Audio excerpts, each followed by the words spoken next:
우리 이종우 목사님에도 박수 한번 쳐주세요.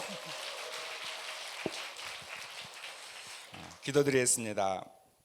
하나님 감사합니다.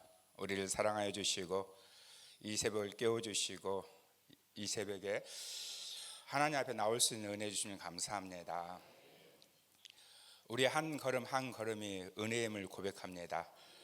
이 시간 우리를 불러주셨사오니 우리에게 성령과 능력을 한량 없이 부어 주옵소서. 우리는 하나님의 말씀을 믿습니다.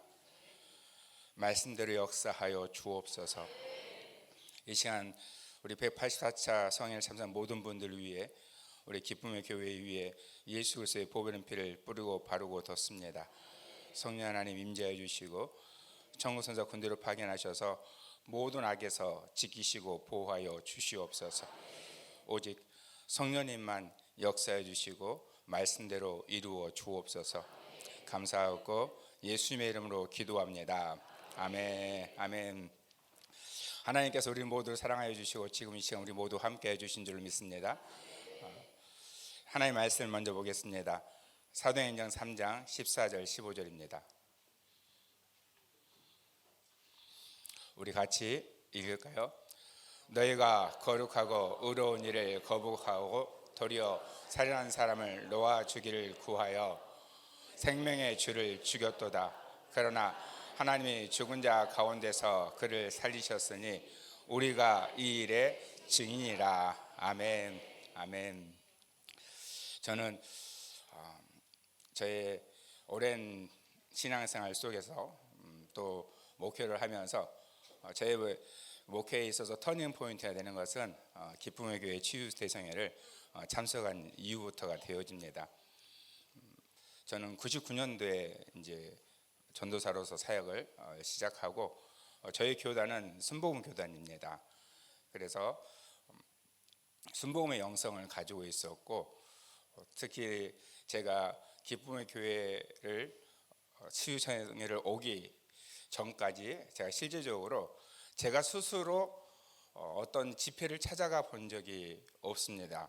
그 집회라는 것은 이제 한국의 영성사역하는 곳을 제가 가본 적이 없습니다.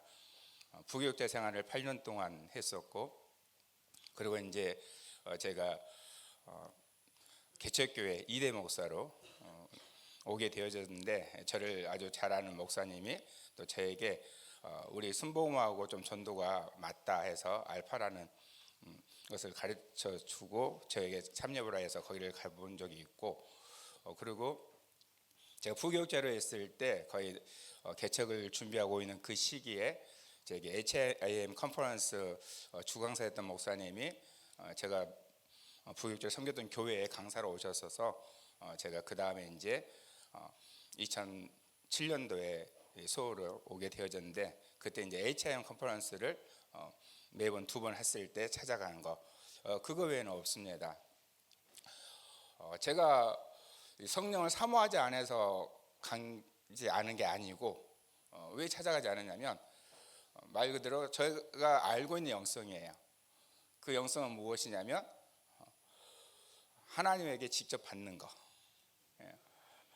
왜냐하면 제가 들은 거 알고 있는 것은 다 우리 믿음의 선배들이 기도원을 가시든 산에 가시든 그래서 다 하나님 앞에 직접 받았잖아요.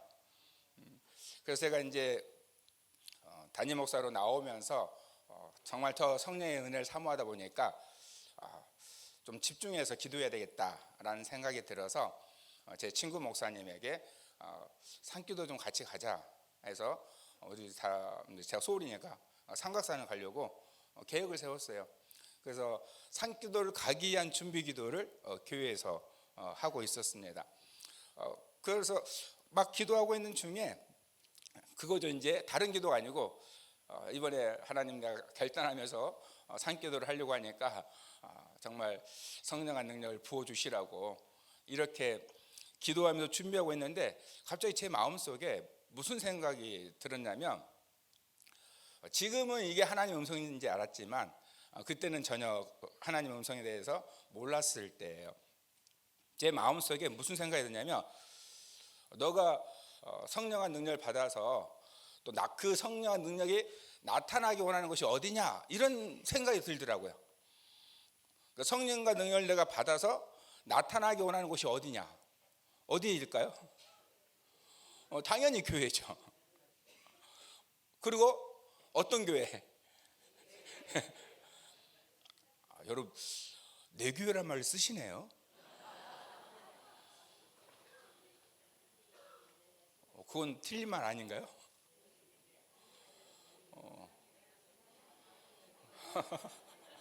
지금 여러분 당황하셨어요.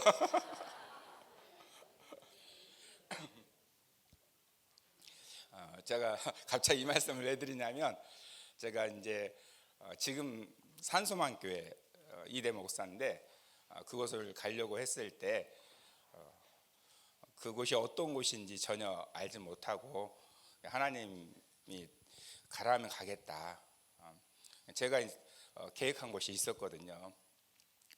그랬는데 제가 오살리 기도원 가서 이제 하나님 어떻게 할까요? 기도했을 때 딱 첫 예배 시간에 하나님 어떻게 할까요? 기도를 하면서 예배를 드려가려고 하는데 내가 좀 이상하다. 지금 이 상황이 이상하다는 생각이 들었어요. 왜 그랬냐면 내 교회를 세워라 이런 말이 그냥 느껴진 거예요. 내 교회를 세워라.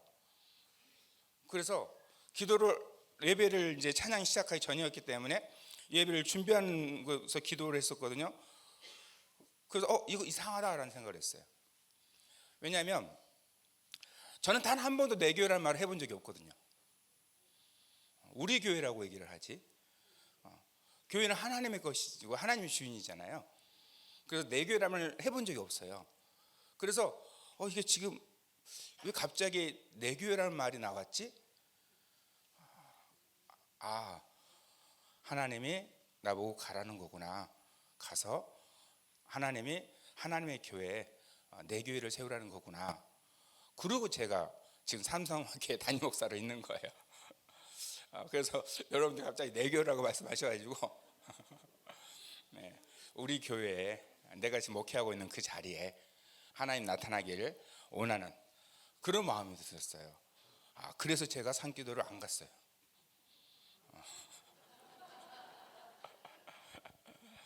왜냐?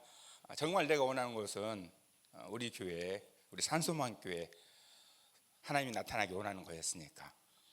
그래서 더 강단에서 역사해 주시라고 그렇게 이제 기도를 하고 있는 중에 기쁨의 주일성회를 25차에 왔어요. 지금은 이제 우리가 인터넷으로 다 알지만 그때는 전혀 정보가 없었어요. 전혀 정보가 없었고 그냥 부천에 있는 거 저희 교회 권사님이 성군영 목사님하고 학교의 학부형 같은 학부형이에요. 그래서 이제 집회하는 걸 알면서 이런 곳이 있다고 목사님 한번 가보시라고 저에게 소개를 한 거예요. 그랬을 때 제가 기도를 했었죠. 갈 건가 말 건가. 그런데 저를 위해서 중보기도해 주는 집사님이 한 분 계시는데 예전에 이분이 저에게 목사님 부천에 성령께서 강력히 역사하는 곳이 있다는 건데 아시냐고 이렇게 말하는 게 있었어요. 하나님 제가 갈까 말까 기도하고 있는 그때 그게 생각이 난 거예요. 그리고 찾아보니까 거의 자료가 없더라고요. 그래서 가자 하고 혼자 가기는 뭐하니까 제 친구 목사한테 여러분이 아는 분이에요. 예, 김인현 목사라고 믿음팀 부팀장님 목사님이 저하고 대학원 동기예요. 기숙사를 같이 썼었고 제가 있는 교회에 소개해 준 친구도 그 친구 목사님이고 그래서 이제 둘이 같이 온 거예요. 둘이 같이 와서 은혜를 받고 놀라운 것은 제가 부교육자의 생활할 때 교육부서에 있었어요. 처음에는 초등학교 1, 2학년 맡았고 그러다가 이제 강릉에 있는 교회에 제가 가게 돼가지고 거기는 중형교회여가지고 목회자가 소위 말하면 유치부부터 청년부까지 교육 목사가 다 해야 되는. 그래서 거기서 이제 하다가 그리고 다시 이제 본교회로 청소년부 팀장으로 왔는데 그때 굉장히 목회자로서 설교에 대해서 고민하게 됐어요. 왜 고민하게 됐냐면 저희 부서를 맡고 있는데 선생님이 정말 열심히 하시거든요. 그 자녀들도 열심히 해요. 왜냐? 엄마 나올 때 같이 나와야 되거든요. 스스로 나오는 게 아니고 어릴 때부터 엄마가 나오면 나와야 돼요. 그런데 보통 교사를 봉사를 하게 되어지면 교사 기도회가 따로 있고 자기가 맡아서 예배드리는 섬기는 그 시간이 따로 있고 그리고 본인이 예배드리는 시간 따로 있잖아요. 그 시간 다 애들이 자의가 아니고 어쩔 수 없이. 그런데 그 모습이 목회자 보기에는 너무 좋잖아요. 애는 어떨지 모르지만 목회자 보기에는. 그래서 제가 4년 동안 본교에 있다가 3년 동안 강릉에 갔다가 돌아왔더니 제가 어렸을 때 봤던 아이가 청년부에 없는 거예요. 그래서 그 선생님한테 얘기했어요. 그 아이 어디 갔냐? 왜 안 보이냐? 그랬더니 뭐라고 말씀하시냐면 이제 얘가 대가리가 커가지고 대학교를 가더니 말을 안 듣는다는 거예요. 좀 굉장히 충격받았어요. 왜냐하면 그 아이의 예배의 태도가 정말 좋았거든요. 막 싫어서 교회 오는 그런 아이가 아니었거든요. 그래서 매 주일마다 설교를 하는데 무슨 마음을 들게 됐냐면 여러분 이 시간도 마찬가지인데 이 시간에 제가 설교를 하는 것은 특강을 하는 것은 저를 위해서인가요? 여러분을 위해서인가요? 네. 제가 아니고 여러분을 위해서 제가 이 시간 특강을 하는 거예요. 목사님들도 마찬가지시잖아요. 설교하실 때 목사님들을 설교하세요? 성도님을 위해 설교하세요? 당연히 성도님들을 위해 설교하는 거죠. 저는 하나님을 믿는다고요. 저는 하나님을 믿어요. 이 시간에 제가 아이들에게 청소년들의 설교를 왜 하는 거냐? 믿으라고 하는 거예요. 그런데 3년이 지나서 왔을 때 그 아이가 없는 모습에 혼자 충격을 받은 거예요. 그래서 그때부터 제 혼자 기도하게 됐어요. 무슨 기도를 하게 됐냐? 설교만 하는 목사가 아니라 증명하는 목사가 되게 해달라고. 애들이 왜 안 믿을까 생각했거든요. 교회를 안 다녀서 아니잖아요. 설교를 안 들어서가 아니잖아요. 성경 말씀을 몰라서가 아니잖아요. 정말 성경 말씀이 하나님의 말씀인가? 정말 성경 말씀이 살아있는 말씀인가? 그걸 본인이 모르니까. 그러니까 믿을 수가 없는 것이죠. 그렇게 기도하다가 제가 서울에 오게 되어졌고, 서울에 왔을 때도 계속 무슨 기도했겠어요? 말씀을 전하기만 하는 목사가 아니라 증명하는 목사가 되게 해달라고. 정말 제가 한 3, 4년 동안 다른 기도를 아예 못했어요. 아예 못했어요. 기도만 했다면 이 기도예요. 설교만 하는 목사가 아니라 말씀을 증명하는 목사가 되게 해달라고. 왜? 나는 하나님의 말씀 믿으니까. 제 문제가 아니에요. 제 문제가. 저는 정말 목사 되기를 소망했었고, 어느 정도나 소망했냐면 학생 시절에 고등학교 제가 2학년으로 기억하는데 매일 교회 갔어요. 매일 단 하루도 안 빠지고. 뭐 하러 갔냐? 주의정 불러달라고. 매일매일. 어린 나이에 뭐 작정기도 이런 거 없이 그냥 시간을 언제까지 하겠다 이걸 정해놓은 거예요. 그 언제까지가 언제까지냐? 제가 좀 계산적인 사람이에요. 무슨 계산을 했느냐?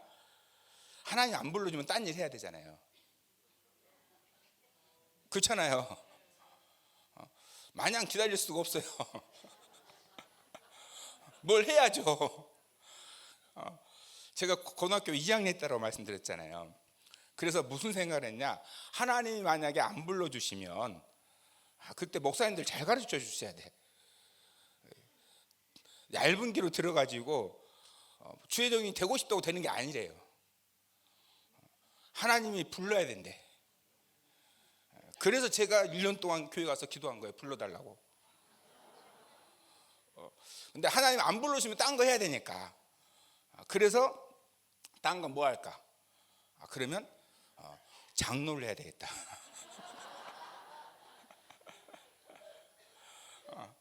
그러면 장로를 해서 교회를 섬겨야 되니까, 그러면 돈을 벌어야 되잖아요.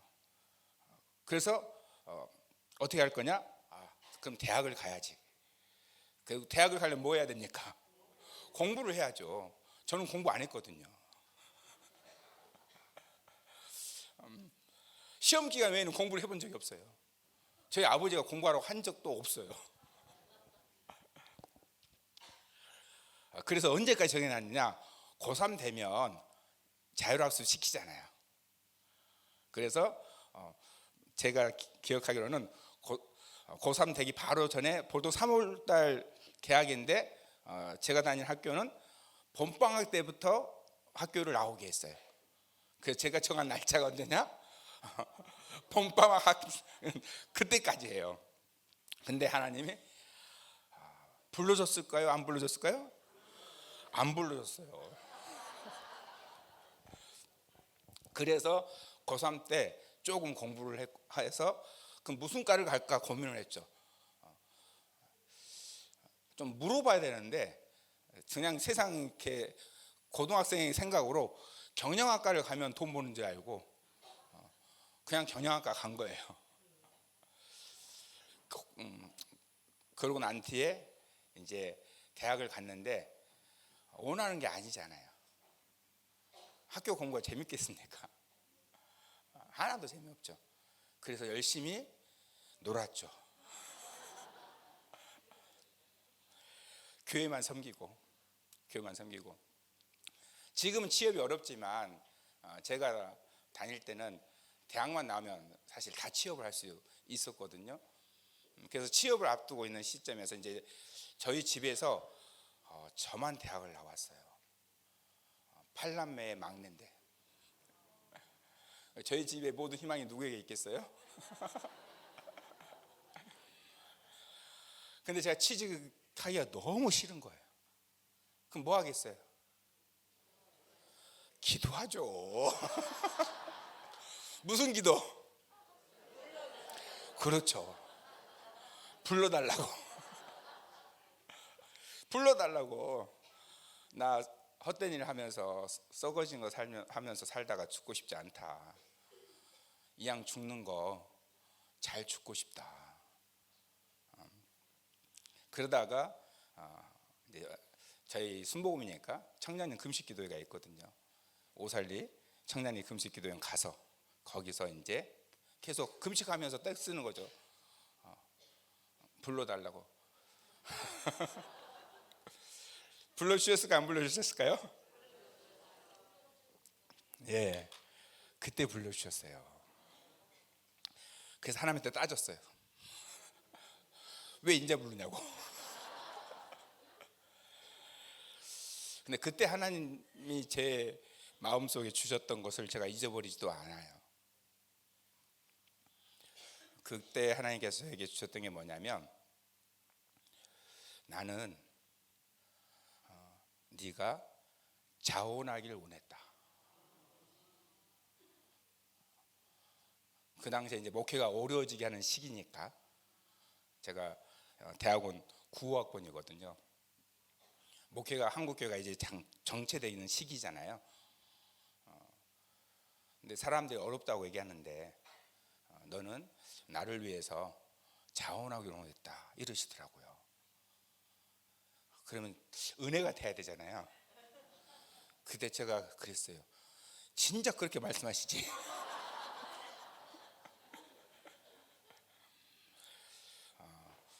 그때 이제 지금은 이 모든 것이 하나님의 음성을 알았지만 저한테는 사실 누구에게도 얘기하지 못했던 상황이에요. 하나님의 음성에 대해서 모르니까 정말 하나님과 이야기하듯이 제가 이야기를 했거든요.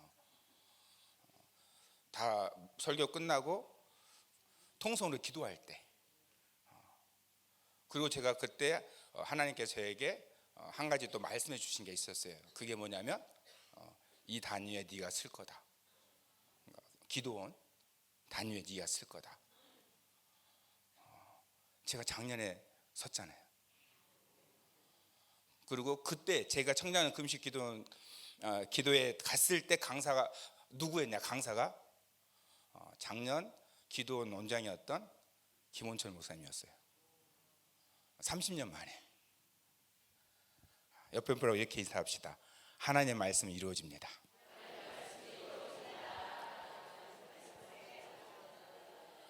예. 작년에 정말 새롭더라고요. 제가 소명 받을 때 강사 목사님이 김원철 목사님이었고, 그분이 기도원 원장으로 계셨었고, 그리고 제게 주셨던 말씀 그대로 이루어졌었고, 그리고 제가 이제 목회의 길을 들어왔던 것이고, 제가 하나님을 믿으니까 그렇게 하나님한테 불러달라고 한 거죠. 제가 하나님 안 믿으면 불러달라고 했겠어요? 내 하고 싶은 대로 하고 살죠. 그러니까 설교를 하는 것 자체가 저를 위해서 하는 게 아니라는 것이죠. 그런데 매 주일마다 설교를 했는데 정말 예배 시간에 잘 됐던 그 아이가 청년의 시절에 하나님을 떠난 그 모습이 얼마나 큰 충격이겠어요. 그러니까 다른 기도가 없는 거예요. 지금 이 시간도 설교를 하는데 저희 교회에서도 설교를 하고 있고 매주 금요일날 성회를 하고 있고, 전하는 게 목적 그 자체가 아니잖아요. 듣고 믿기 원하는 거죠. 그렇게 간절히 기도했을 때 누군가에서 우리 권사님에 의해서 제가 기쁨의 교회 치유성회를 오게 되는데, 그때 당시에 좁기를 읽고 있었어요. 그 기쁨의 교회 사역자들이 뭐라고 뒤에 써 있었느냐? 하나님의 말씀은 이루어진다. 제가 3, 4년 기도해 왔는데 하나님의 말씀이 이루어진다. 그리고 이종성 목사님이 강의 때마다 강의만 한 게 아니고 뭐 하셔요? 뭐 하시냐고요? 예, 증명하시잖아요. 보여주시잖아요. 전한 말씀 그대로 보여주잖아요. 얼마나 은혜가 됐겠어요. 그리고 전한 그대로 내게 증명되어지고,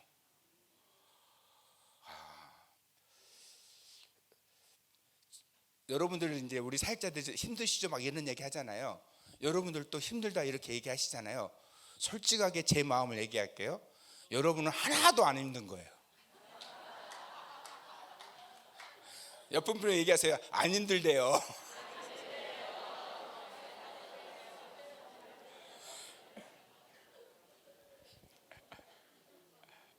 뭔 말인가 하실 거예요. 지금 난 힘들어서 살겠는데.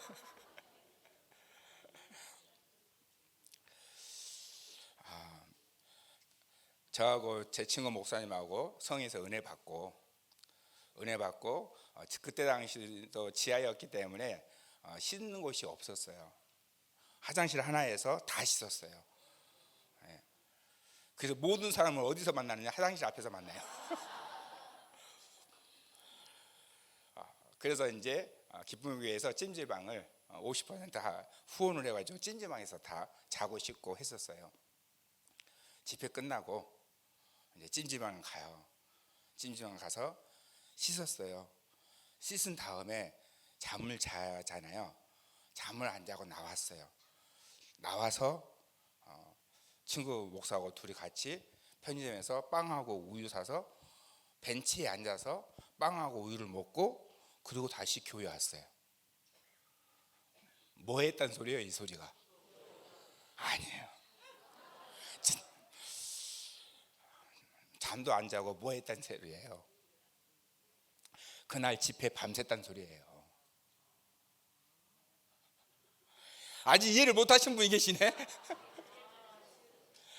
집회 끝나고 가서 씻고 보통 자야 되는데 자지 못하고 나와서 빵하고 우유 먹고 다시 교회에 들어갔어요.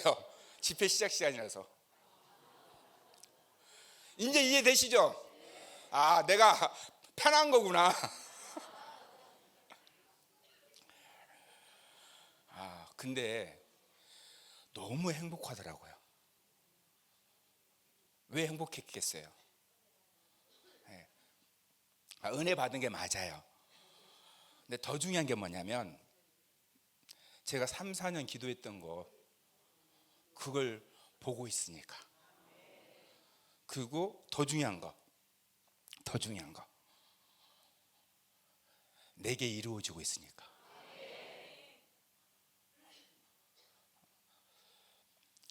25차 성인을 딱 참석하고 목요일 날 끝나고 실습을 다 하잖아요. 목요일 저희도 그때 실습했었거든요. 실습하고 금요일 날 저희 교회 저녁 기도회 때 그때부터 동일하게 일어났어요.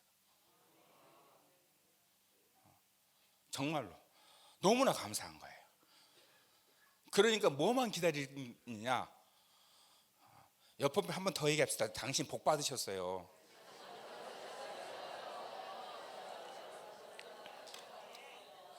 왜 복 받았냐? 지금 매달 있잖아요. 물론 2달에 한 번씩 여러분 참석할 수밖에 없지만 그때는 안 그랬어요. 매달 없었어요. 무슨 날짜만 기다리냐? 기쁨의 교회 가는 날만 기다려요. 왜? 말씀대로 내가 그렇게 소망했었던 말씀을 증명할 수 있는 걸 내가 받게 되니까. 그리고 지금 15년째 달려가고 있는 거예요. 왜 15년째 달려갈 수 있을까요? 계속 증명하게 되니까. 베드로가 이렇게 얘기하잖아요. 우리는 이 일의 증인이라. 전 당당하게 말합니다. 말씀의 증인이라고. 한번 이렇게 인사할까요? 따르는 표적으로 말씀의 증인되자. 네. 우리가 길거리를 가다 보면 안타까운 일들이 벌어져서 현수막에 붙어 있는 경우가 있어요. 그게 바로 목격자를 찾습니다. 그렇죠? 정말 안타깝는데, 근데 내가 목격자가 되고 싶다고 해서 목격자가 될 수 있나요? 아니잖아요. 너무 안타까운데 해결해 주고 싶은데 목격자를 찾아서 써 있는데 그걸 가서 해결을 해주고 싶은데 내가 목격자 아니면 할 수가 없어요. 베드로가 한 말입니다. 사도행전 4장 20절. 사도행전 4장 20절. 우리는 보고 들은 것을 말하지 아니할 수 없다 하니. 아멘. 보고 들은 것을 말하지 아니할 수 없다. 무슨 뜻입니까 이 말이? 증인이라는 거예요. 증인. 내가 다른 사람에게서 건너서 들은 게 아니라 내가 직접 봤다, 내가 직접 들었다. 어떻게 내가 들은 것을, 내가 본 것을 말하지 않을 수 있느냐? 저는 지금도 당당히 말할 수 있어요. 하나님 말씀이 이루어진다고. 왜? 내가 들었고 내가 직접 보았으니까. 이 치유성회는 다른 곳이 아닙니다. 말씀만 가르치는 곳이 아니에요. 직접 보게 합니다. 들은 것에서 멈추는 것에서 포기하고, 그리고 더 놀라운 것은 하게 합니다. 그래서 여러분이 복 받으신 거예요. 제가 다른 영성 사역을 전혀 모르고 부교육자의 생활을 하다가 오직 그 마음에 정말로 목회자로서 설교하고 전하는 그 시간들 속에서 그걸 듣고 있는 사람들이 정말 하나님 믿기로 원하는 마음 가지고 기도했을 때 하나님께서 저를 이곳에 오게 하셨어요. 그래서 지금 말씀을 전하기만 하는 것이 아니라 증명하는 자로 세워주셨습니다. 그래서 증인은 누구냐? 보고 들은 거예요. 그래서 베드로가 나면서 걷지 못하는 그 사람이 베드로를 통해서 일어나게 되어졌을 때 베드로가 한 말 있잖아요. 위협을 받았어요. 그 베드로가 이제 교회에 돌아와서 교회에 보고했을 때 교회에서 모두와 같이 하나님 앞에 기도한 내용이 있습니다. 사도행전 4장 29절 30절입니다. 읽을까요? 주여 이제도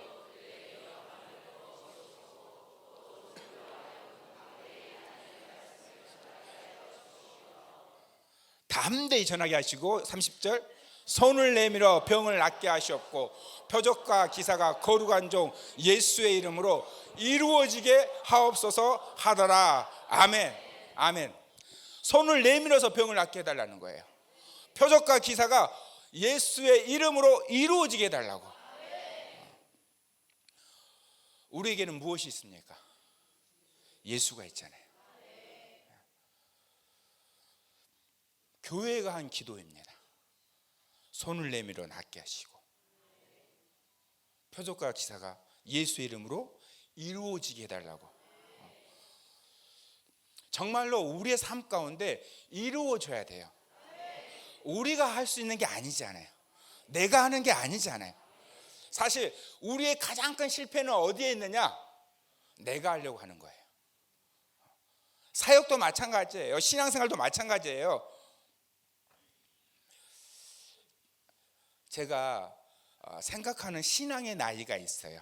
신앙의 나이. 우리 각자 나이 있잖아요. 그럼 내 신앙의 나이는 몇 살일까? 여러분은 신앙의 나이를 몇 살이라고 생각하십니까? 여러분의 신앙의 나이. 제가 저희 교회 성도님에게 물어봤어요.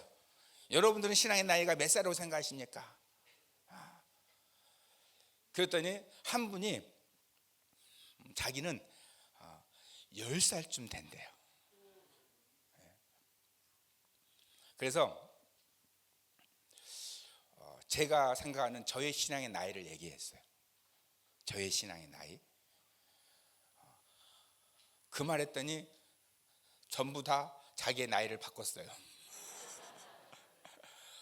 제가 생각하는 저의 신앙의 나이 지금도 마찬가지입니다. 저는 1살로 생각합니다. 저의 신앙의 나이를 1살. 걷는 것도 아니고 뛰는 것도 아니고. 1살 아이가 뛰는 것은 넘어지는 거지 뛰는 게 아니잖아요. 그런데 본인이 뛴다고 생각하고, 더 중요한 것은 하나님이 붙잡아 주지 않으면 쓸 수 없는 거죠.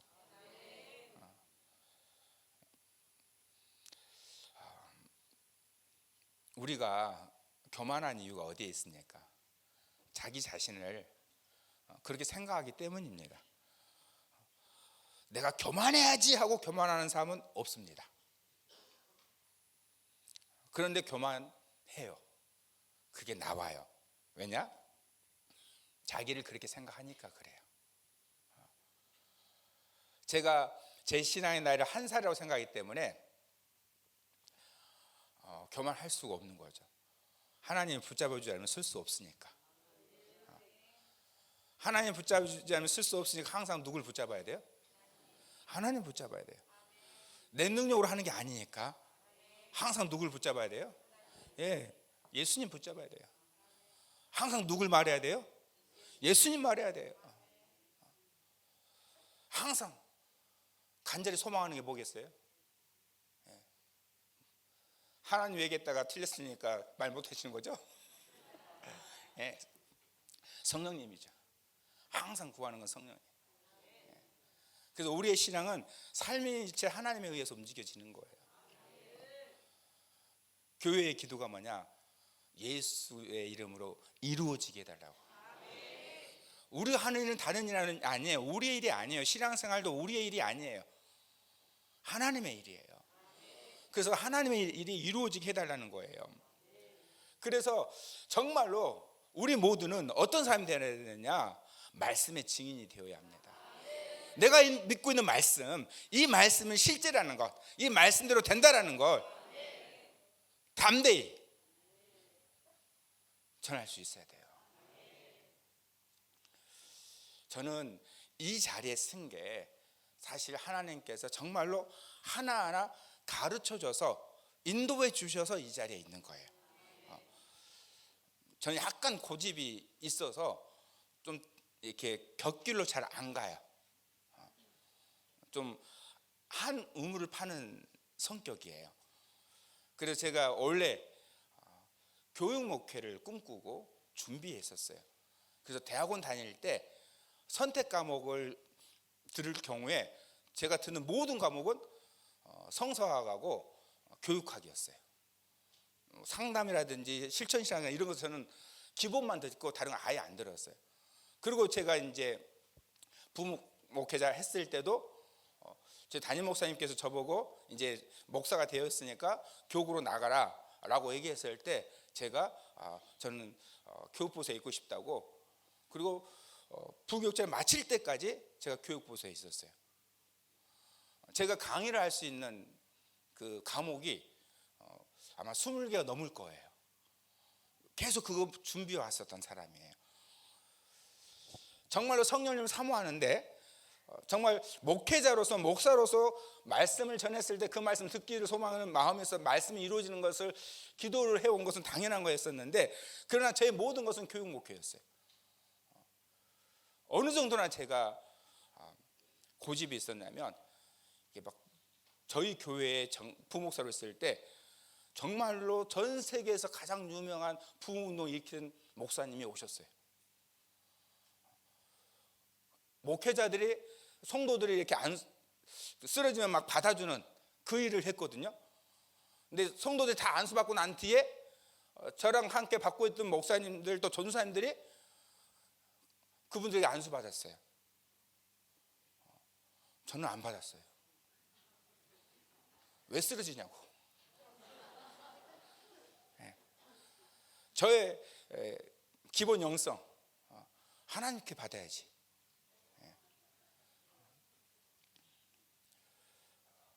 그게 한 번만 있는 게 아니고 저희 교회에서 1년에 4번인가 그분 모셔서 집회를 하고, 그 다음에는 그 교회 팀이 아예 한국에 왔어요. 펜사콜라 대부흥운동을 말하는 거예요. 그래도 저는 쓰러진 사람 받아주기만 했어요. 그리고 이제 제가 단독 목회를 하면서 HM 컨퍼런스 왔는데, 강사 목사님들이 가끔 말을 하는 게 저게 뭔 말이지 하게 되더라고요.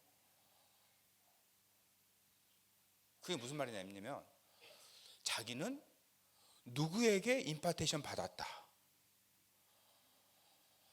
그렇게 강사들이 얘기를 해요. 외국 강사들이. 근데 제 머릿속에 임파테이션이라는 개념이 없으니까 하나님에게 직접 받는 거 이것만 생각하고 있는데, 강사들이 계속 말하게 되는 게, 제가 그러니까 3년째 다니고 있을 때 그런 얘기를 들으니까 저게 뭔 말이지 하고 기쁨의 교회로 온 거예요. 첫 시간인데 이종석 목사님 이렇게 말씀하시더라고요. 제가 여러분을 안수를 할 거다. 그러나 여러분들은 예수님의 겸손으로 안수를 받아라. 나는 세례 요한의 겸손으로 여러분을 안수하겠다. 이렇게 말씀하시더라고요.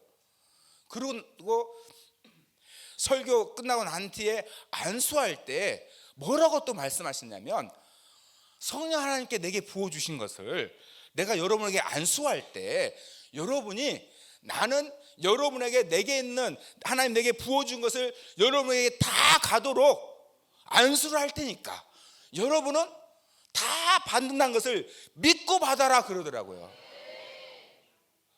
저는 이게 임파테이션인지를 몰랐어요. 강사 목사님 그렇게 말씀하시니까 제가 어떻게 받았겠어요? 믿음으로 받았죠. 저는 하나님 믿는 데니까요. 이순성 목사님이 내게 있는 모든 것을 하나님 보여준 것을 다 여러분에게 흘러가도록 안수하겠다. 여러분들은 다 흘러온다고 믿고 바라면서 받아라. 그래서 그렇게 됐잖아요. 임파트에서 이루어지는 증인으로서 제가 이 출발점이 어떤 것이 되냐면, 제가 말씀을 읽는 중에 제가 어린 부서에 있었다고 얘기했잖아요. 제가 어린 부서 할 땐 처음으로 TV를 가지고 그림을 보여주던 시대예요. 그것도 그런 기기가 없어가지고 컴퓨터에 있는 것을 TV에 화면으로 넘기는 거, 지금은 잭만 꽂으면 되잖아요. 제가 목회 처음 시작할 때는 그런 거 아니에요. 뭐 바꾸는 변환기를 사야 돼요. 변환기를 꽂아야지만 TV로 그림을 보여줄 수 있던 시대예요. 제가 컴퓨터로 그림 찾다가 깜짝 놀랐어요. 제가 지금 보여드리려고 하는 그림은 엘 그레코라는 분이 오순절이라는 그림을 그린 건데, 이것을 애니메이션으로 그리는 것을 제가 옛날에 봤거든요. 혹시 권사님 준비되어 있으면 보여주세요. 네.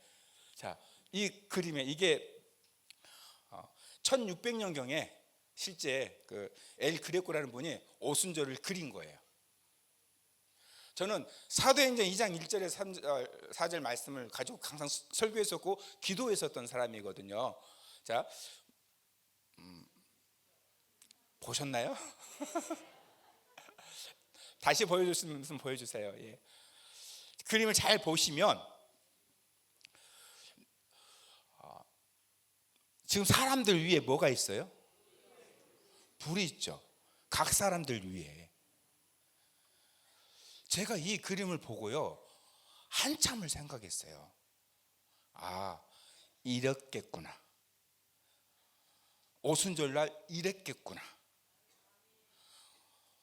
누가가 상상으로 오순절날 쓴 게 아니잖아요. 그 자리에 있었던 사람들의 120명 중에 누군가의 얘기를 들었겠죠.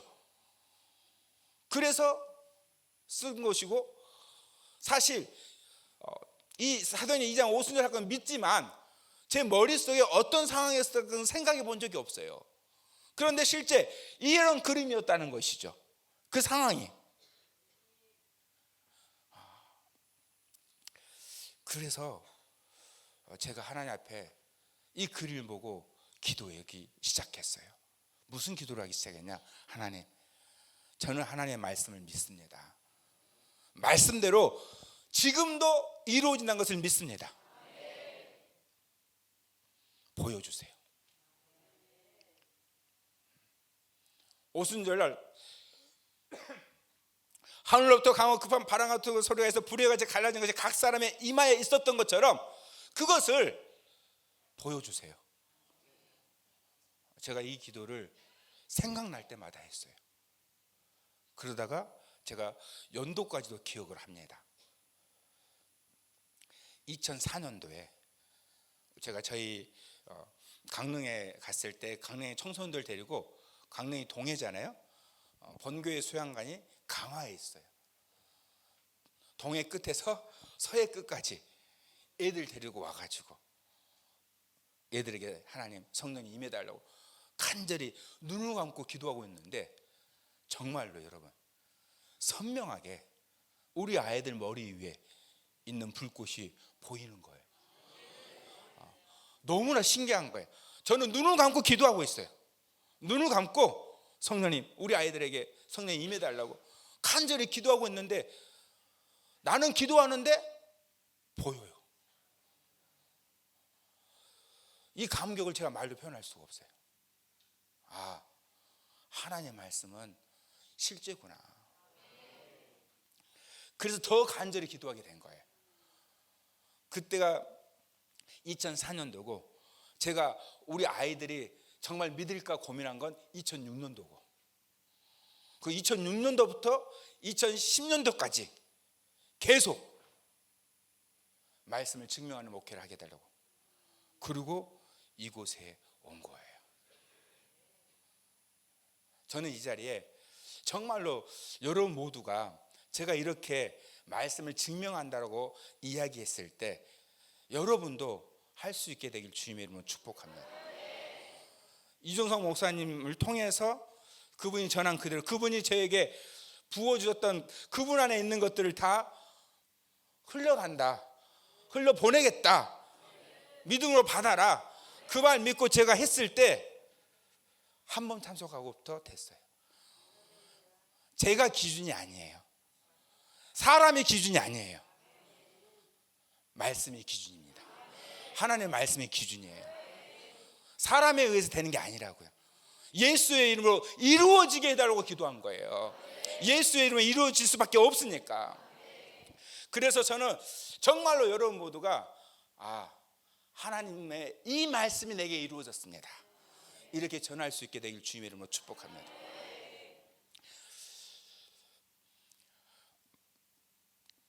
사도행전 2장 17절 말씀을 한 절 보겠습니다. 사도행전 2장 17절. 이 말씀 여러분 모두가 증인을 하고 담대하게 말할 수 있을 거예요. 읽을까요? 하나님이 말씀하시기를 말세 내가 내 영을 모든 육체에 부어주리니 너희의 자녀들은 예언할 것이요 너희의 젊은이들은 환상을 보고 너희의 늙은이들은 꿈을 꾸리라. 아멘. 아멘. 저는 이 말씀의 증인입니다. 그래서 어디 가든지 이 말씀을 담대히 확실히 전합니다. 제가 순복음교회 목사니까 얼마나 이 말씀 가지고 설교를 많이 했겠어요. 그런데 이 말씀 저에게 충격을 준 말씀입니다. 왜냐, 저는 이 말씀이 말씀 그대로 내 육체에 부어진다는 생각을 해본 적이 없어요. 성령을 정말 그렇게 원했고 아이들에게, 청소년들에게 성령 받기를 그렇게 간절히 소망하고 기도했는데 육체에 임한다, 이걸 생각해 본 적이 없어요. 그러니까 순복음 목사인데도 불구하고 성령이 임해서 쓰러진 사람 보고 왜 쓰러지냐 그랬죠. 하나님 저를 여기 이끈 거라고 말씀하셨잖아요. 제가 기쁨의 교회에 오기 전에 하나님 앞에 기도했을 때 기도원에 가서 제가 말씀 받고 기도한 적이 있어요. 제가 아까 저를 위해 중보기도한 분이 있다 그랬죠. 그분이 어느 날 저보고 목사님 요즘 어떤 기도하세요 그러더라고요. 그래서 요즘 이런 기도합니다 라고 말하는데 갑자기 이분이 저보고 목사님 에베소서 1장 17절 이하 말씀 가지고 한번 기도해 보시죠 그러는 거예요. 저는 성경 말씀 붙잡고 기도해 본 적이 없거든요. 어떤 기도 제목 가지고 기도를 했지. 그래서 사무로서 있어가지고 성경책을 펴는데 성경책 보고 좀 기분이 나빴어요. 왜냐하면 그 에베소 1장 17절 이하 말씀 뭐냐면 세 가지거든요. 첫 번째, 지혜와 계시의 영을 더하셔서 하나님을 알게 해달라는 거. 두 번째, 부르심의 소망이 무엇인지 알게 해달라고. 세 번째, 하나님의 능력이 얼마나 큰지 알게 해달라고. 하나님 모르고 목사 됐겠어요? 내가 이 땅에 소망이 없어서 하늘의 소망 붙잡고 살려고 고등학교 때부터 그렇게 목사 되게 해달라고 기도했는데 하나님의 능력, 순복음 목사인데 모르겠어요? 집사님 저한테 그렇게 얘기하니까 좀 기분이 나쁘더라고요. 근데 이분은 그런 경우 없는 분이 절대 아니에요. 그래서 제가 기분은 나쁘냐 표현은 하지 않고 근데 제가 바빴거든요. 그때 당시에 강의를 했었어요, 신학교에서. 그래서 제가 다음 주 스케줄이 있으니까 한번 생각해 볼게요 라고 하고 전화 끊었는데 그 다음 주에 스케줄이 없어진 거예요. 그래서 이건 뭔가가 있다. 그래서 어디를 갔을까요? 우리는 무조건 기도원이잖아요.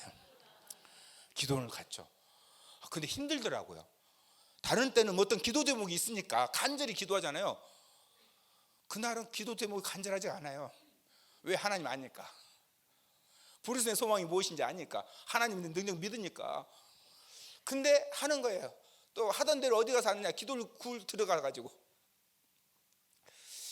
둘째 날 됐는데 너무 시간이 아까운 거예요. 기도원에 올라왔는데 그래서 둘째 날은 온전히 한번 금식하면서 하자. 금식하면서 했어요. 그런데 기도를 해서 갑자기 손이 떨리더라고요. 방으로 막 기도하고 있는데 손이 떨리는 거예요. 왜 떨리지?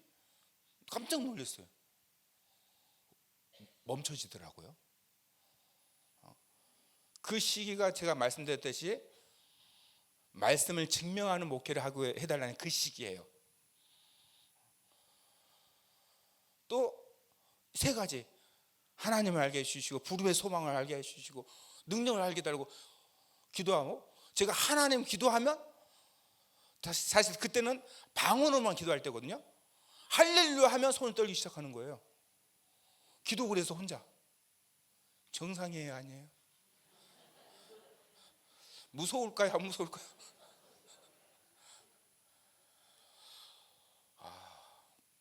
멈추면 멈춰져요. 기도해야지 하고 할렐루야 하면 떠는 거예요. 그래서 가만히 있어 봤어요. 30분 동안 떨더라고요. 그래서 떨면서 이런 거예요. 내가 하나님, 이게 뭡니까? 왜 떱니까? 그때 사도행전 2장 17절 말씀이 떠오른 거예요. 갑자기 그 마지막 때 모든 육체의 내용을 부어주리니, 이 말씀 딱 떠오르는데 진짜 망치로 한 대 맞는 것 같았어요. 너무나 내가 잘 알고 있는 말씀이니까. 단 한 번도 육체에 임한 걸 생각해 본 적이 없어요. 내 손이 왜 떠는 거예요? 저 병이 있어서 떠는 게 아니에요. 성령님이 육체에 임하신 거예요. 우리 육체에 임한 걸 알게 되려고. 사실 저는 왜 떠는지도 몰랐어요. 기쁨의 교회 와가지고 알았어요. 이준성 목사님 가르쳐 주더라고요. 성령님 왜 우리 육체에 임하시는 건가? 우리 육체에 오셨다는 것을 알게 하시려고. 하나님 눈에 안 보이잖아요. 더 순복음교회 목사님이 얼마나 부르짖으면서 기도했겠어요. 순복음교회 목사, 특히 부르짖는 분들만 알아요. 뭘 하느냐? 나는 부르짖으면서 기도하는데 어떨 때는 혼자서 호응해야 하는 것 같은 느낌이 들어요. 안 그런 분 계시겠지만 정말 하나님이 내 기도를 듣고 있나, 부르짖으면서 기도하는데도 그런 마음이 들 때도 있었어요. 그러나 지금은 그렇지 않습니다. 왜? 내 육체의 부정을 아니까. 근데 이 부어주의라는 단어가 에케오라는 단어인데요, 이 뜻이 무슨 뜻이냐? 쏟아 붓다라는 뜻이에요. 제가 여러분에게 이 물을 부으면 느끼지 못하시는 분, 치유받으셔야 돼요. 그렇죠? 사도행전 2장 17절 이 뜻이라고요. 모든 육체에 쏟아 부어주는 거예요. 그러면 성령이 쏟아 부어줬을 때 알 수 있어요, 없어요? 모를 수 없는 거예요. 성령이 우리에게 임했을 때 임한 건 모를 수 있어요. 안 그런가요? 여러분, 우리는 성경대로 해야 돼요. 여러분 안에는 다 누가 계셔요? 무엇을 하면? 믿으면, 예수를 믿으면, 예수를 주로 고백하면 우리 안에 다 뭐가 있어요? 성령님이 계셔요.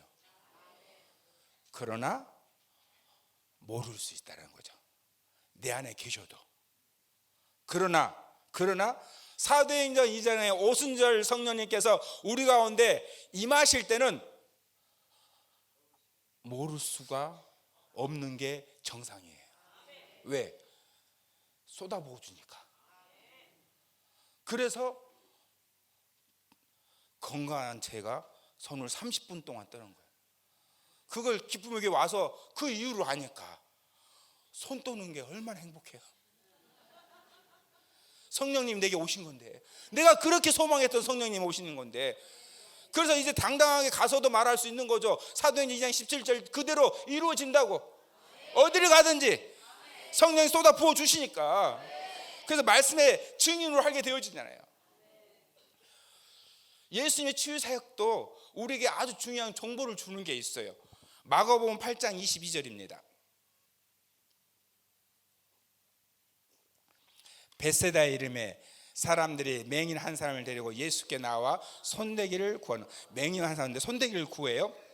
23절, 예수께서 맹인의 손을 붙잡으시고 마을 밖으로 데리고 나가사 눈에 침을 뱉으시며 그에게 안수하시고 무엇이 보이느냐 물으시니. 자, 여러분, 예수님 침 뱉었다고 따라서 뱉지 마세요. 아주 특수한 상황은 특수한 상황으로 여러분이 경험하셔야 돼요. 자, 그리고 23절 읽을까요? 예수께서 23절, 예수께서 맹인의 손을 붙잡으시고 마을 밖으로 데려가사 눈에 침을 두고 그에게 안수하시고 무엇이 보이냐 물으시니. 안수하셨어요. 그리고 무엇이 보이냐 했어요. 24절, 쳐다보면 눈에 사람들이 보이나이다. 나무 같은 것이 걸어가는 것을 보나이다 하거늘. 아멘인데 좀 안 이상하나요? 나무들이 걸어간대요. 나무 같은 것들이 걸어가는 것을 보는 거예요. 온전히 안 고쳐졌어요. 누가 기도했는데? 여러분들이 기도해서 온전히 안 고쳐진다고 너무 시험 들지 마세요. 예수님도 한 번 안 될 때도 있었어요. 25절. 이에 그 눈에 다시 안수하님에 그가 주목하여 보더니 나아서 모든 것을 밝히 보는지라. 아멘. 아멘. 자, 예수님을 통해서 눈이 고쳐졌어요. 여러분도 눈을 고칠 수 있게 되길 주님으로 축복합니다. 제가 이 성회에 오게 되니까 이제 저를 모르는 분들, 제가 모르는 분들이 누구 사역자를 통해서 기도 요청을 하는 경우가 있어요. 저희 선배 사역자님이, 제가 서울 군자에 있거든요. 그 근처에 건대가 있어요. 그 건대 병원 있잖아요.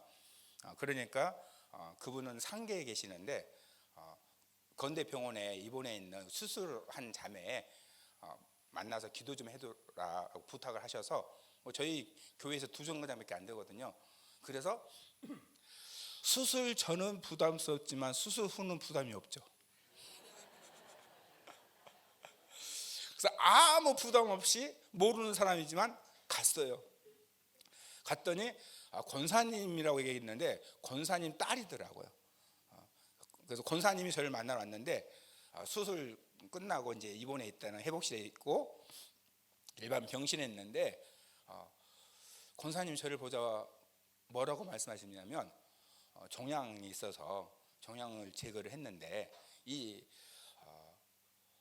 문제가 생겼다고. 그 문제가 수술하고 난 뒤에 눈이 안 보인대요. 아가씨인데. 여러분 반응과 저가 똑같아요. 그때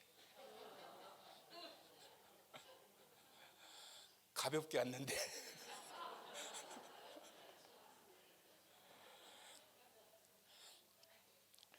어떻게 해야 돼요?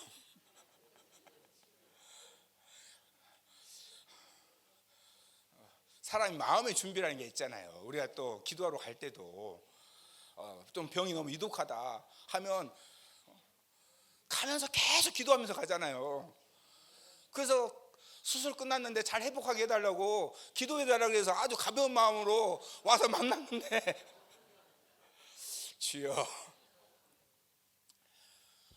그래서 어떻게 하는 건 배운 대로 해야지. 성령이 임해달라고 기도하고, 그리고 악한 영 떠나라고 기도하고, 그리고 눈 보이라고 기도하고. 한쪽이 보였어요.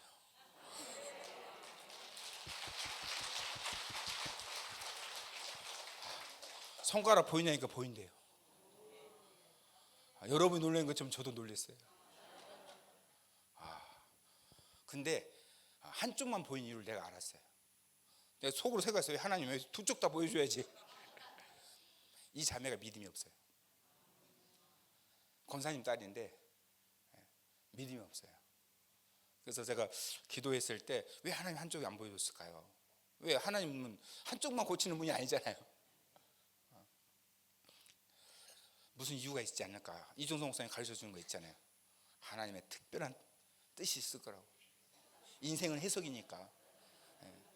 그래서 여러분 정말이에요. 이건 정말 중요해요. 저는 저희 교회에서 많이 써요.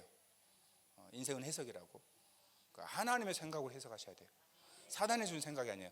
사단이 준 생각은 뭐예요? 왜 한쪽만 뜨게 있을까요? 하나님 준 생각은 뭐예요? 한쪽 뜨게 있어요. 안 뜨는 게 좋아요? 한쪽이라도 뜨는 게 좋아요? 당연한 거잖아요. 인생은 해석이에요. 그렇게 생각하다 하나님 특별한 뜻이 있겠지 했는데 만나보고 안 왔어요. 자매가 전혀 신앙이 없어요. 그래서 제가 자매에게 이제 태원에서 저희 교회 이제 한번 성회에 온 거예요. 인사하러 온 거예요. 그때 얘기를 해줬죠. 자매 때문에 하나님께서 자매를 위해서 자매가 믿음 가지고 기도하라고 이미 증거를 봤으니까 그렇게 하신 것 같다. 기도해라. 그렇게 고면한 적이 있습니다. 그래서 저는 이제 이 말씀의 증인이에요. 예수님이 눈뜨게 하신 것처럼 전 눈뜨게 한 건 아니지만 보이게 했어요. 그리고 저 역시도 마찬가지예요. 저 역시도 제가 안경을 썼어요. 안경을 썼는데 제가 섬기는 교회 담임 목사님이 주의종이 될 때 목회를 그러니까 신학 공부하실 때 사업을 하고 계셨어요. 졸업을 앞두고 하나님 앞에 기도했대요. 하나님, 제가 주의종이 되기 원합니까? 사업하기 원합니까?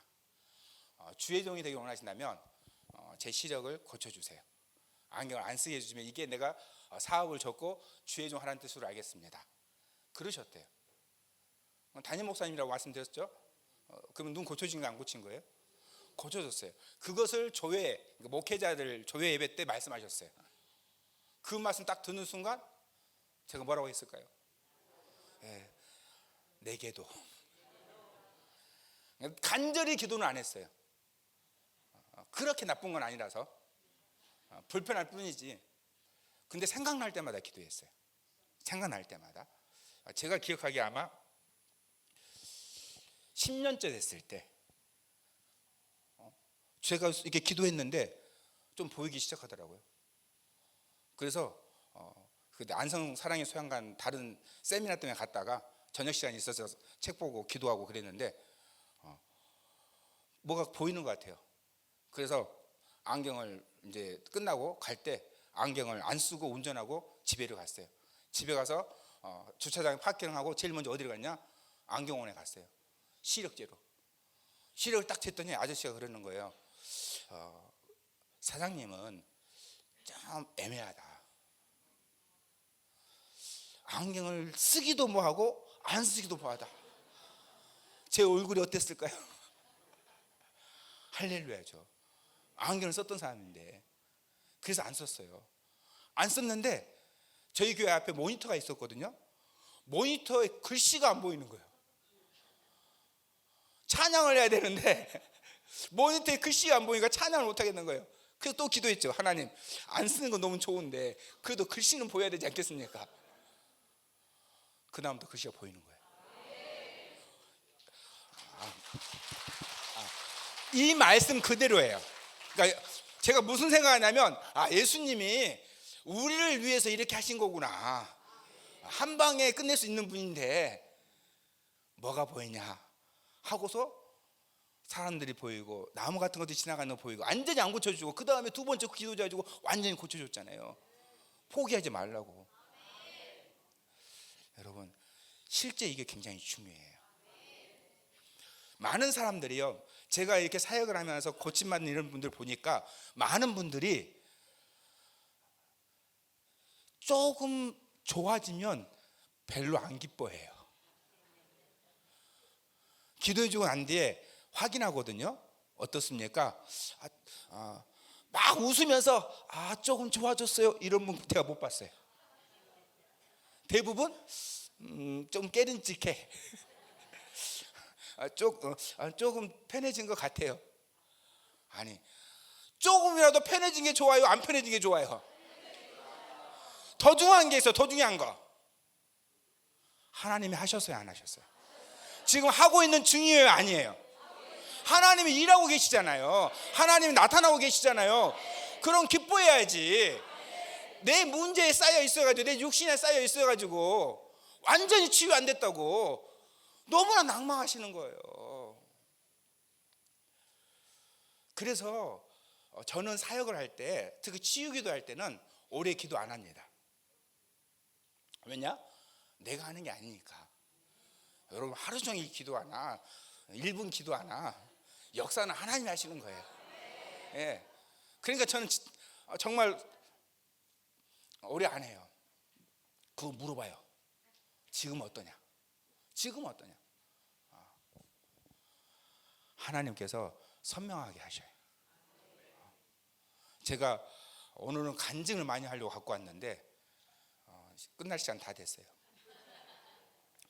정말 중요한 겁니다, 여러분.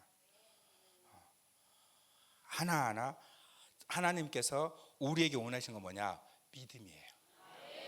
그래서 조금만 변화돼도 하나님 하고 계시는 거예요. 이걸 믿으셔야 돼요. 실제적으로 정말로 우리 가운데 이 눈의 치료에 관한 부분도 있지만 또 하나 더 하고 제가 말씀을 두 가지를 더 해야 되는데, 하나 누가복음 13장 11절 이걸까요? 열해 동안이나 귀신들이 앓으며 꼬부라져 조금도 펴지 못하는 한 여자가 있어. 우리 이제 이 성의 가장 중요한 예 중에 하나잖아요. 뼈에 문제가 있는 거예요. 뼈의 문제. 여러분 정말로 저는 이 말씀에 확실한 증인이라는 것을 여러분에게 말씀드릴 수가 있는 게, 수없이 실제적으로 올해 기준으로 얘기를 했을 때 하나님께서 저를 통해서 완치라는 것, 기도하고 그 문제가 해결된 분이 1월 달부터 시작해서 50명이 넘습니다. 할렐루야. 그런데 이 50명을 제가 평통 기도해 주는 시간 어느 정도인지 아세요? 3, 4분입니다. 3, 4분이에요. 근데 하나님께서 역사하고, 그리고 반드시 확인합니다. 그 자리에서. 그래서 제가 아는 거예요. 제 핸드폰에 제가 이순호 목사님이 기록하라 그래가지고 증상들을 다 기록해 놓은 게 있어요. 그래서 제가 50명이 넘는다는 얘기를 할 수 있는 거예요. 왜? 숫자를 셌기 때문에. 자, 왜 이렇게 되는 거냐? 말씀의 증인이니까. 예수님이 뼈 치료해 줬잖아요. 그럼 우리도 뭐 할 수 있어요? 뼈를 치료할 수 있어요. 제가 대만에서 한 여자 분, 이제 집사님이기도 하고 신학생이기도 하고 그런 분이 계시는데 너무 저를 잘 섬겨주는 분이에요. 제가 그분을 만난 지 한 5, 6년 넘은 분이에요. 제가 대만 집회 갈 때마다 항상 선물로 섬겨주시는 분이신데, 그런데 이제 어느 날 이제 치유기도를 하는데 자기 팔을 보여주는 거예요. 제가 깜짝 놀랐어요. 왜냐하면 옷을 입고 있으니까 잘 몰랐는데도 가까이서 이렇게 팔을 걷어주는데 45도 굳어 있는 거예요. 그러니까 이렇게 있으면 굳어 있는지 모르잖아요. 근데 보여주고 제가 깜짝 놀랐어요. 왜 그러냐? 근데 이게 안 펴진다라는 거예요. 말 그대로 성령이 임해달라고, 성령이 역사해 주시라고 예수 이름으로 명령했을 때 이 팔이 펴지기 시작했어요. 더 놀라운 거, 그 남편이 그것 보고 교회 나옵니다.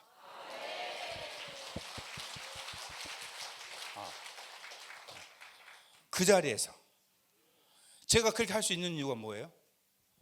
예수님이 하시잖아요. 이성호 목사님이 이 성회 때 여러분에게 직접 보여주잖아요. 이렇게 됩니다라고 끝나는 게 아니라 보여주잖아요.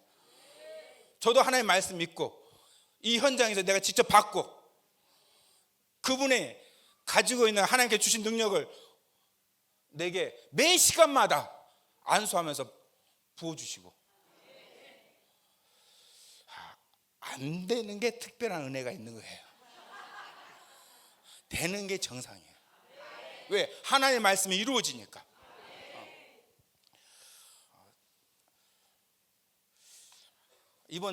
지난 금요일 날 제가 아주 잘하고 있는 사모님이 저희 교회에 인사하러 오겠다라는 거예요. 오랫동안 만나지 못했거든요.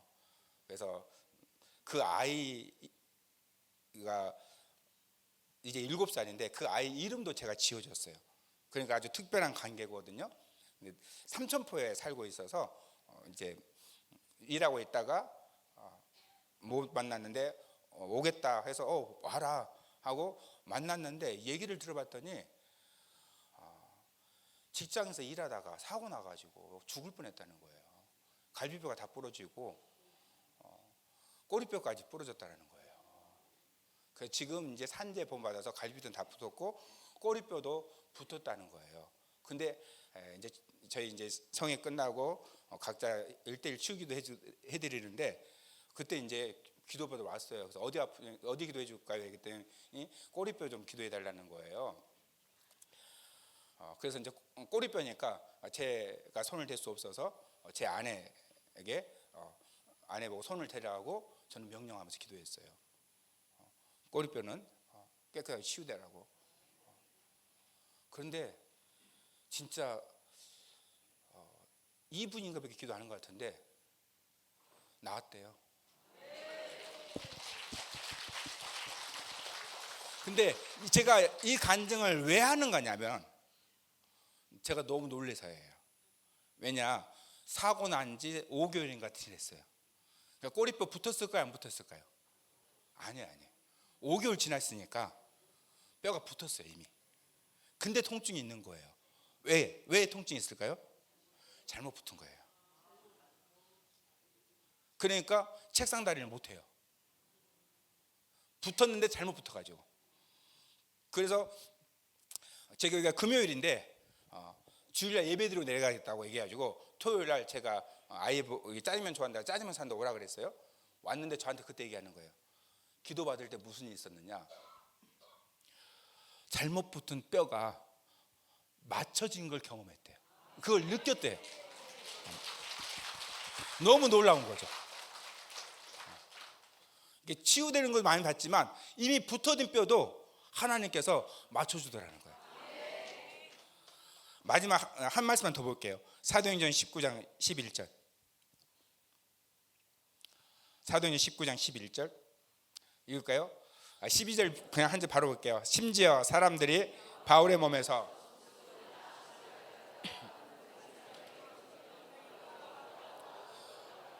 아멘. 이 말씀을 왜 보여드리느냐, 제가 말씀드렸던 이 대만에서 뼈가 45도 굽었더니 펴졌다고 말씀드렸잖아요.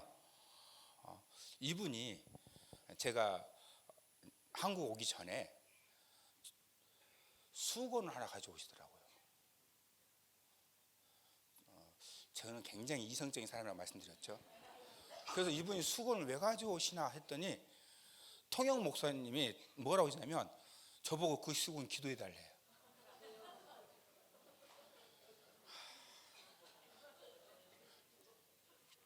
해줘야 돼요, 말아야 돼요? 그래서 왜 그러냐 물어봤더니 자기 어머니가 연세가 드셔서 침대에서 생활하신다는 거예요. 그래서 제가 저를 데리고 못 가니까 그 수군에 기도해 달라는 거예요.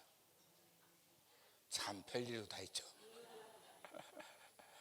이 마음 그대로 별일도 다 있네 하고 그 마음으로 기도했어요. 그 수군에. 그리고 그게 9월 달이에요. 작년 9월 달. 그리고 올 2월 달 대만 가서 그 집사님이 찾아왔어요. 어머니가 걸어 다닌대요. 자, 중요한 거. 제가 믿고 기도했어요? 어떤 마음으로 기도했어요? 정말이에요. 저의 믿음이 아니에요. 그분의 믿음이에요. 근데 이 자리에서 왜 얘기하는 거냐? 그래도 저는 이 말씀의 증인이에요. 성경 말씀 그대로. 우리에게 중요한 것이 뭐냐? 믿음입니다. 이종석 목사님께서 이 성회를 하게 된 출발점이 어떤 말씀입니까? 한 절부만 볼게요. 요한복음 11장 40절. 예수께서 이르시되 내 말이 네가 믿으면 하나님의 영광을 보리라 하지 아니하였나 하시니. 아멘. 아멘. 뭐 하면? 믿으면. 그래서 저는 올해 하나님의 추위 역사가 이런 걸 기도했는데 제가 올 1월 1일부터 저희 교회에서 외치기 시작한 게 있어요. 그랬더니 하나님께서 이런 많은 추위 역사들 경험하게 하셨어요. 이종석 목사님도 이 치유성을 한 것을 이 말씀 때문이잖아요. 저는 제가 순복음교 목사지만 이렇게 성령을 사모하는 분을 난 처음 봤어요. 이종석 목사님도 그렇게 성령의 능력 받으러 돌아다니는 분 처음 봤어요. 그렇게 간절한 분들 처음 봤어요. 근데 하나님의 역사는 안 일어났잖아요. 그러나 이 말씀이 내 말로 듣고 이 말씀 듣고 집에 왔을 때 사모님이 처음 모델이 됐고, 사모님 뼈를 허리 통증 있는 거 고쳐줬던 그 자리에서 치유가 일어났고, 그러면서 이성애가 하게 되어진 거예요. 네가 믿음의 하나님의 영광을 보리라. 저희가 올해 이렇게 하나님께서 왜 이렇게 많이 치유의 역사가 일어났을까? 제가 생각해 본 게 있어요. 제가 1월 1일부터 저희 교회에서 외치고 있는 구호가 있어요. 3가지예요. 이 구호를 하고 제가 마치려고 해요. 첫 번째, 나는 하나님을 믿습니다. 네. 두 번째, 나의 하나님은 기적의 하나님이십니다.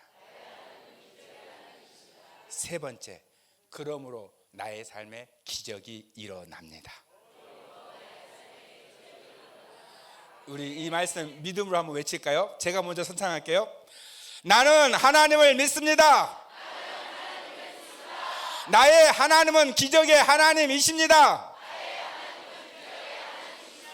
그러므로 나의 삶에 기적이 일어납니다. 기적이 일어납니다. 할렐루야! 기도하겠습니다. 하나님 감사합니다. 구원하여 주신 것도 감사한데, 하나님을 위해 살 수 있는 것도 감사한데, 말씀의 증인으로 우리를 불러주시고 사용하여 주셔서 감사합니다. 주님 부르신 그날까지 따르는 표적으로 말씀을 확실히 증거하는 증인으로 살게 도와주옵소서. 더 성령과 능력을 기름부터 한량없이 부어 주옵소서. 감사하고 예수 그리스도 이름으로 기도합니다. 아멘. 할렐루야.